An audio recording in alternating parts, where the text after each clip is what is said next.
Déclaration des forces politiques et sociales, des organisations de la société civile et de la diaspora réunies dans le cadre de la dynamique pour l'unité d'action en rapport avec la situation politique de l'heure en République démocratique du Congo. Les forces politiques et sociales, des organisations de la société civile et de la diaspora réunies dans le cadre de la dynamique pour l'unité d'action ont fait le point ce dimanche 21 juin 2015 à la paroisse Fatima à la Gombe sur le combat et la lutte pour l'émergence et la consolidation d'une véritable démocratie dans notre pays et l'établissement d'un état de droit. Les forces politiques et sociales de l'opposition se félicitent de la prise de conscience du peuple congolais qui n'a cédé d'un iota en résistant héroïquement à toutes les manœuvres et stratagèmes menés par M. Kabila de rester au pouvoir en violation de la Constitution.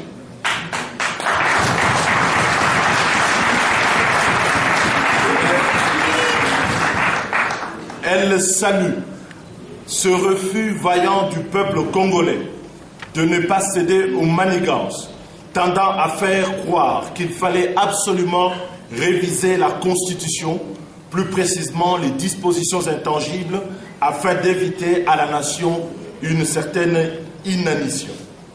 Loin de se décourager, le président de la République et son camp cherchent à tripatouiller la Constitution avec des projets de révision de ces dispositions verrouillées, tels que les articles 5, 197 et 220, en proposant tantôt de feuilles de route déroutantes produites par la CNI à des scénarios tantôt de projets de transformation de suffrage direct en suffrage direct, tantôt de pseudo-référendums ou encore de pétitions pour l'élaboration d'une nouvelle constitution et encore enfin par la publication d'un calendrier partiel et d'une incohérence criante. Ces manœuvres vont continuer à travers les dépôts d'un projet de loi modifiant la loi électorale par la création de structures opportunistes telles que l'ONIP afin de bloquer sciemment le processus électoral. Après cet échec, le président de la République et son camp va présenter dans une précipitation et imposer son adoption dans la perspective confusionniste une loi de programmation de l'installation de nouvelles provinces et de délimitation de nouvelles entités.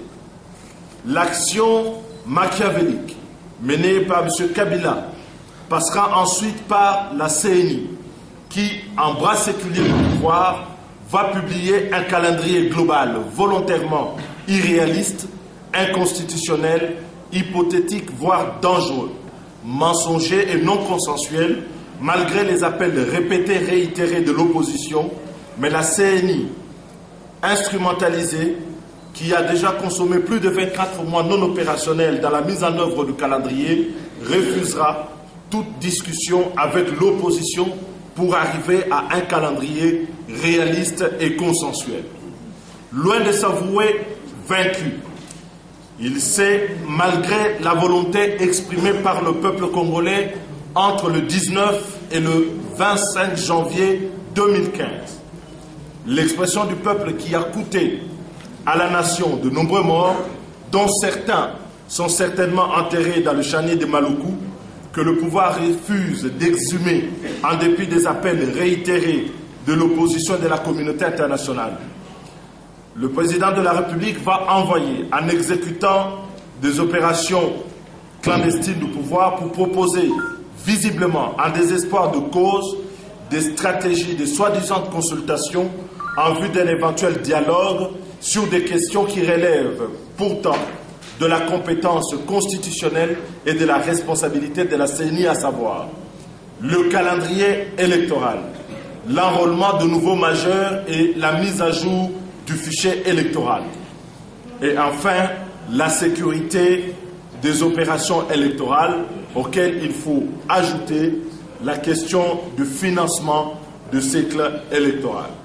Ainsi, face à l'intransigeance de l'opposition et la vigilance du peuple congolais. M. Kabila, qui a dilapidé d'énormes fonds de la République en mars 2013 pour organiser les concertations nationales qui ont donné lieu à plus de 769 recommandations qui, du reste, n'ont jamais été appliquées même à 10%, et demeurent à ce jour dans les placards de la présidence de la République, et de même la mise en place d'un gouvernement de débauchage et de désunion nationale.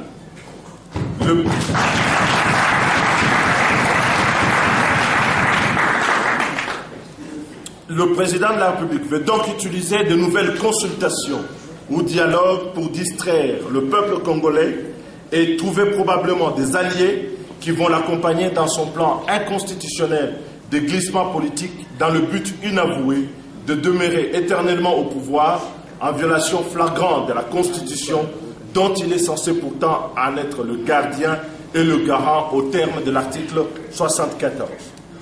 Les forces politiques et sociales ne peuvent s'empêcher de constater l'échec de la dernière trouvaille. Et face à cet échec, il vient d'imposer la convocation de 2 chambres en une session extraordinaire du Parlement soumis à son dictat, dont l'ordre du jour serait de débattre du projet de loi sur la répartition des sièges aux élections municipales, urbaines et locales. Texte qui a été en toute indépendance rejeté par la plénière de l'Assemblée nationale pour ses incohérences, ses erreurs, ses faussetés et tricheries grossières. L'objectif du président de la République quant à ce qui précède n'est nullement l'examen de la loi en soi, mais expressément de créer une boursouflure et un gonflement inutile du calendrier qui est devenu obsolète et totalement dépassé en ce qui concerne notamment la tenue des élections locales, municipales, dont le texte devrait être adopté et promulgué au plus tard au 20 avril de cette année. Face à cette situation grave d'une boulimie du pouvoir et des stratégies mal orchestrées et en violation de la Constitution visant à monopoliser, à conserver et à patrimonialiser le pouvoir, les forces politiques et sociales, les organisations de la société civile et de la diaspora, réunies ce jour dans le cadre de la dynamique pour l'unité d'action, demandent 1. Au groupe parlementaire de l'opposition de s'abstenir de participer à cette session extraordinaire convoquée dans l'unique but d'obtenir le glissement des élections présidentielles et législatives.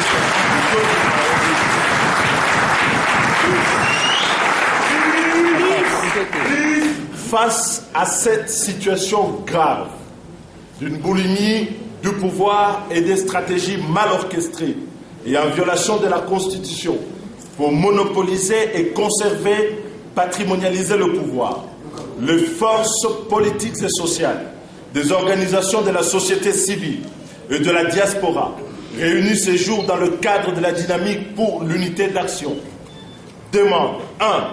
Au groupe parlementaire de l'opposition de s'abstenir de participer à cette session extraordinaire convoquée uniquement dans le but d'obtenir le glissement des élections présidentielles et législatives de 2016,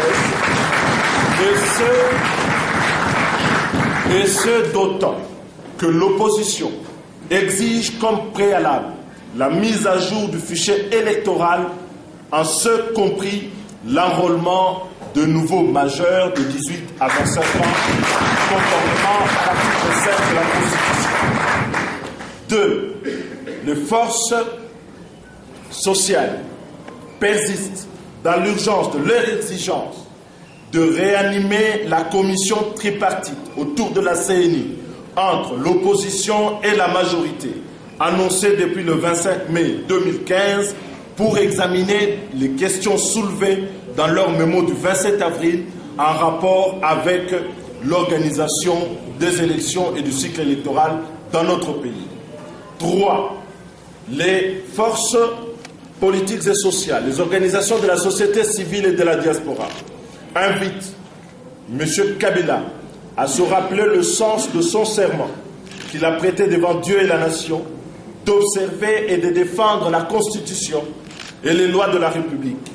Le non-respect de ce serment constitue une infraction de haute trahison conformément à l'esprit de notre Déplorons et condamnons de la manière la plus ferme le refoulement de l'artiste ivoirien Tiken Jah Fakoly, de renommée internationale par les services d'immigration sous ordre du gouvernement congolais à l'aéroport de Ndjili, et pourtant lui et son groupe étaient détenteurs de visas régulièrement octroyés par la RDC en violation de notre tradition de pays légendairement hospitalier.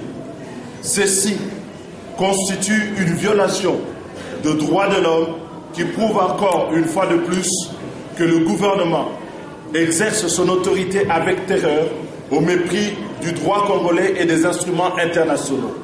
C'est un secret de polichinelle de rechercher les raisons mesquines de refouler ce voyant fils d'Afrique pendant que toute l'opinion nationale et internationale savent que ce dernier mène un combat contre le troisième mandat partout en Afrique en violation des textes fondamentaux qui organisent nos pays et qui croient que l'alternance est une valeur essentielle pour le développement de l'Afrique et de ses peuples.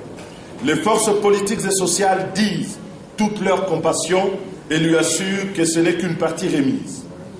Enfin, nous encourageons la communauté internationale et appelons à être à côté du peuple congolais pour l'aider à préserver ses acquis de la démocratie et de sa souveraineté, ainsi que la paix et la sécurité internationale.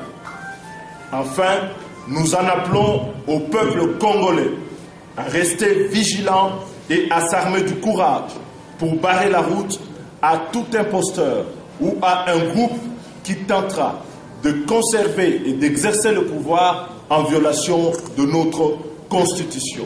Seule la lutte libère. Que Dieu bénisse et protège la République démocratique du Congo. Je vous remercie.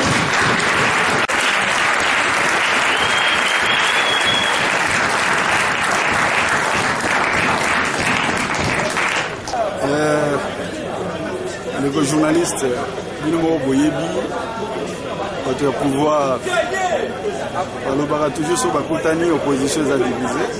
L'opposition est au Canada. Et depuis un certain temps, les Konabi sont en face, ils ont paniqué. Pour de plus en plus, l'opposition est regroupée, l'opposition est se réunir, l'opposition commence à stratégie pour une alternance en 2016. Alors, c'est dans ce cadre que l'autre qui a la Fatima, on a reçu la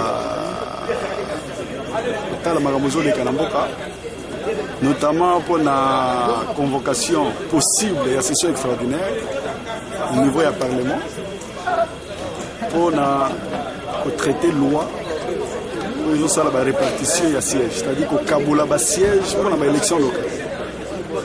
Alors, loi wana, biso comme tous les députés, il fallait tous aller. Si comme on a bandé, nous sommes l'opposition extra-parlementaire, pour tous avoir option.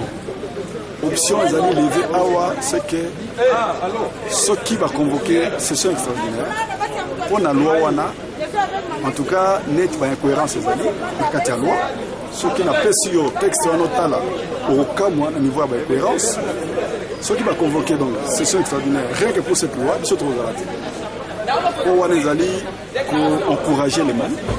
On les alliés toquer dans l'élection locale dans des moments pour favoriser. Donc, on a un concept de la glissement. Or, Bissot Olingi en 2016, le président de la République a sali tout ce que les naïfs. Mais quand on a eu coquille, pour monter mon sous-sang au pouvoir. Donc, Olingi va glissement sur la matière. Il y a Congolais, ceux qui sont capables de poser candidature en 2016 pour voter.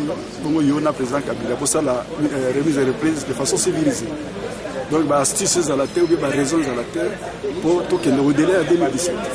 Voilà un peu l'ordre de l'auto. Donc, Bissot, on est comme député pour tout ce pays là. Mais tout le temps, l'ordre du jour, Nini, va coacher, on a convocation. Ce qui va prendre sous ses alliés pour apprécier comme parlementaire. Mais si c'est seulement ce point-là, la décision autorosoire, bon, c'est pas. Et bon, parce que moi, ce qui nous bloque, il est bango, ça n'a rien à voir avec la décision. Et là, ça, vous avez un exemple, puis vous avez une population en face de mission. Mais kaka déjà de l'Orandingo. Ngai naza rapporteur la commission PAJ. Place balamba ba loi. Tout sito sala biloko Orandingo wana. Bandeko bakendenge na ndenge ya malo yenge, na loi électorale na ba loi ya CENI. Loi oya organisé ba CENI à l'époque. Biso to bimaka bazonga si. Oyo pe mikolo bo uta ko vivre en loi électorale. To bimaki bango ba meki na mutu makasi bazonga ici. O peso ba meka bazonga si masiko pour la troisième fois. Donc, on a un débat exact. Nous avons interpellé le vice-premier ministre, ministre de l'Intérieur sur ce sujet. Nous n'avons pas manqué de souligner qu'il n'arriverait pas à réaliser ce calendrier. Il a opiné en disant que ce calendrier serait respecté. Aujourd'hui, nous avons les faits qui nous donnent raison. Donc nous pensons que ce calendrier ne sera pas respecté dans ses articulations telles que prévues par la CENI, mais nous pensons qu'on peut toujours le recadrer pour que les objectifs constitutionnels, en tout cas, l'élection présidentielle de 2016 et les élections législatives soient tenues dans les délais. Donc ça, c'est un objectif qui reste encore possible de tenir et tant qu'il y aura de l'espoir sur ce sujet, nous y travaillerons pour que tout le monde s'y conforme. Qu'est-ce qui bloque la tripartite annoncée au niveau de la CENI? Tripartite opposition majorité, la CENI pour discuter notamment du calendrier électoral. Écoutez, c'est la CENI qui avait le pouvoir d'organisation de cette tripartite. Elle n'a pas appelé cette tripartite. Aujourd'hui, il semble que la question électorale qui devait faire l'objet d'un dialogue, d'un échange dans ce cadre est en train de foutre le camp au profit des consultations qui sont organisées par le président de la République. Nous considérons que cela est fâcheux. Pourquoi? Parce qu'il s'agit de matières qui relèvent fondamentalement de la compétence de la CENI et qu'il est bon que la CENI puisse faire exercer sa mission et qu'il puisse appeler toutes les parties prenantes, opposition comme majorité, pour discuter de ce sujet. Au-delà de la déclaration que vous venez de faire tout à l'heure, nous apprenons également que le groupe parlementaire de l'opposition aurait saisi officiellement le président de l'Assemblée nationale pour lui annoncer ce que vous avez déclaré tout à l'heure. Est-ce que vous confirmez cette information? Absolument. Les groupes parlementaires de l'Assemblée nationale ont été instruits dans le cadre de cette dynamique pour pouvoir saisir le président de l'Assemblée nationale et en appeler à sa responsabilité sur le fait que la question de la loi portant répartition des sièges aux élections locales était une question suffisamment technique et qui demandait des préalables politiques qu'aujourd'hui vouloir la précipiter comme on veut le faire, c'est aller au-devant de graves problèmes qui peuvent menacer la paix et la sécurité publique. Et donc nous disons qu'il est important pour que chacun se reprenne, pour que la raison prenne place. Vous savez, rarement dans cette assemblée, l'opposition et la majorité ont parlé d'une seule voix. Et concernant cette loi, nous avons vu et l'opposition et la majorité parler d'une même voix, dire que cette loi était inopportune. Et puisqu'elle était inopportune, il n'y avait pas raison de pouvoir reconvoquer dans la précipitation cette session. D'autant que pour nous, nous exigeons toujours qu'au préalable, les nouveaux majeurs soient enrôlés avant de procéder à la répartition des sièges pour les élections locales. En même temps que nous devons nous mettre d'accord sur la création de ces nouvelles entités qui ont été faites dans le désordre absolu. Et donc nous craignons pour la sécurité et la paix dans notre pays, parce que si nous allons à ces élections locales sans une préparation sérieuse, c'est l'implosion par le bas qu'il faut pouvoir redouter, et ça c'est beaucoup plus grave. Et vous